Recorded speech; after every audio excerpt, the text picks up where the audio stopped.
കോതമംഗലത്ത് ആൺ സുഹൃത്തിനെ യുവതി വിഷം നൽകി കൊലപ്പെടുത്തിയ കേസിൽ ആസൂത്രണത്തിന് കൂടുതൽ തെളിവ്. നല്ല സൂപ്പർ പ്ലാനിംഗ് ആയിരുന്നു പറയുന്നത്. അൻസലിനെ കൊലപ്പെടുത്താനായി ഒരു മാസം മുമ്പ് തന്നെ യുവതി വിഷം വാങ്ങി സൂക്ഷിച്ചു. കാര്യം അത്യാവശ്യമുള്ള സാധനം നേരത്തെ തന്നെ വാങ്ങിച്ചു വയ്ക്കണമല്ലോ. പ്രതിയായ യുവതിയുടെ കസ്റ്റഡി കാലാവധി ഇന്ന് അവസാനിക്കുകയാണ്. ലാൽകൃഷ്ണൻ കോതമംഗലത്ത് നിന്ന് തത്സമയം ചേരുന്നു. ലാൽകൃഷ്ണൻ, ഇത്രയും വലിയ പക ഈ സ്ത്രീ മനസ്സിൽ സൂക്ഷിച്ചിരുന്നു എന്നല്ലേ നമ്മൾ മനസ്സിലാക്കേണ്ടത്? Good morning. Good morning S K. നമ്മൾ ഈ അൻസിലിനെ കൊന്ന വീട്ടിൽ, അൻസിലിൻ്റെ കൊലപാതകം നടന്ന വീട്ടിലാണ് നിലവിലുള്ളത്. ഈ വീട്ടിൽ നിന്നുള്ള ദൃശ്യങ്ങൾ കാണിച്ചുകൊണ്ട് തന്നെ ഇതിൻ്റെ കാര്യങ്ങൾ പറയാം. എന്തായാലും കൃത്യമായൊരു പദ്ധതി ഈ പെൺകുട്ടി നേരത്തെ തന്നെ തയ്യാറാക്കിയിരുന്നു. ഒരു മാസങ്ങൾക്ക് മുമ്പ് എന്ന് തന്നെ പറയുമ്പോൾ അതിനു മുന്നേ തന്നെ അതിനെക്കുറിച്ചുള്ള ആസൂത്രണം നടന്നിരുന്നു എന്നുള്ളതാണ് അറിയാൻ കഴിയുന്നത്. മെയ് മാസം ആദ്യ ഭാഗത്താണ് വിഷം വാങ്ങി സൂക്ഷിച്ചത്. അതും കോതമംഗലം ചെറിയപള്ളി താഴത്തുള്ള ഒരു വളക്കടയിൽ നിന്ന് കളനാശിനി വാങ്ങിച്ച് സൂക്ഷിക്കുകയാണ് ഉണ്ടായത്. 1 ലിറ്ററോളം ഇത് വാങ്ങിച്ച് സൂക്ഷിച്ചിട്ടുണ്ടായിരുന്നു. ഇതിനെക്കുറിച്ച് ഇതിനു മുമ്പ് കേട്ടുള്ള അറിവുകൾ പ്രകാരമാണ് ഇത് വാങ്ങിയത് എന്നുള്ള കാര്യം അവർ സമ്മതിച്ചിട്ടുണ്ട്. മാത്രമല്ല ഇത് 5 ml ആണ് ഇയാൾക്ക് കൊടുത്തത് എന്ന കാര്യം പോസ്റ്റ്മോർട്ടം റിപ്പോർട്ടിലും വ്യക്തമായിട്ടുണ്ട്. വീട്ടിലേക്ക് വിളിച്ചു വരുത്തിയ ശേഷമാണ് ഇത് കൊടുത്തത്. ഒരു മാസങ്ങൾക്ക് മുമ്പ് എങ്ങനെ കൊല്ലണം, ആ കൊലപാതകത്തിന് ശേഷം അതിൽ എങ്ങനെ പ്രതികരിക്കണം എന്ന കാര്യങ്ങളിലടക്കം ഈ യുവതിക്ക് കൃത്യമായ പദ്ധതി ഉണ്ടായിരുന്നു. അതായത് ഒരു കൊലപാതകമാണ് നടത്തുന്നത് എങ്കിൽ പോലും ആത്മഹത്യയാണ് ഈ വീട്ടിൽ സംഭവിക്കുന്നത് എന്ന് വരുത്തി തീർക്കുക എന്നുള്ളതായിരുന്നു അവരുടെ ഉദ്ദേശം.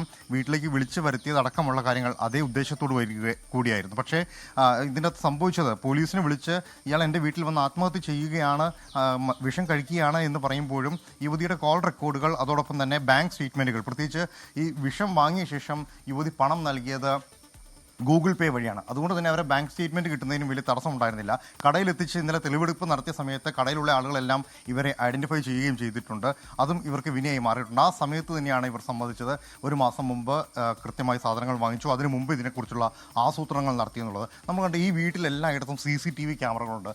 പുറത്തുനിന്ന് ഇവിടേക്ക് ആരെങ്കിലും കടന്നു വരുന്നത് കാണാനും ഈ വീടിനകത്തേക്ക് ആരൊക്കെ പോകുന്നുണ്ട് എന്നുള്ള കാര്യങ്ങൾ കൃത്യമായി അറിയുന്നതിന് വേണ്ടിയിട്ടുള്ള CCTV ക്യാമറ സംവിധാനങ്ങൾ അടക്കമുണ്ട്. പക്ഷേ അന്നേ ദിവസം ഈ CCTV ക്യാമറയുടെ ഹാർഡ് ഡിസ്ക് അടക്കം ഇവരെടുത്ത് മാറ്റി. ഇതിനുശേഷം അൻസിൽ വിഷം കഴിച്ച് പുറത്തേക്ക് ഇറങ്ങി ഓടി വരുന്നത് ഈ വരാന്ത വഴിയാണ്. ഇവിടെ ഈ മുറ്റത്ത് ചരലിൽ കിടന്ന് അയാൾ അതിൻ്റെ പരിഭ്രാന്തി മുഴുവൻ കാണിച്ചു.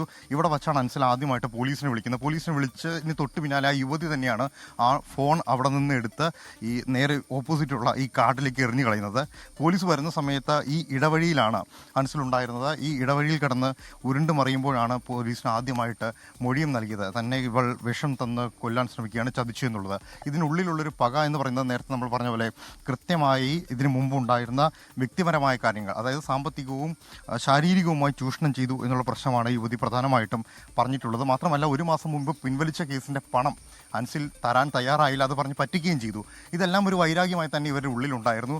അതിൻ്റെ ബാക്കി പത്രമാണ് വിഷം കൊടുത്തത്. പക്ഷേ എന്തിലാണ് വിഷം കലക്കി കൊടുത്തത് എന്നടക്കമുള്ള നിർണായകമായ പല കാര്യങ്ങളും പോലീസ് ഇപ്പോഴും പറയാൻ തയ്യാറായിട്ടില്ല. ഇന്ന് പ്രതിയുടെ കസ്റ്റഡി കാലാവധി തീരുകയാണ്. ശാസ്ത്രീയമായ തെളിവുകളാണ് ഇനി വേണ്ടത്. പ്രത്യേകിച്ച് മൊബൈൽ ഫോൺ കേന്ദ്രീകരിച്ച് മൊബൈൽ ഫോണിൽ നിന്ന് കിട്ടേണ്ട തെളിവുകൾ കിട്ടാനുണ്ട്.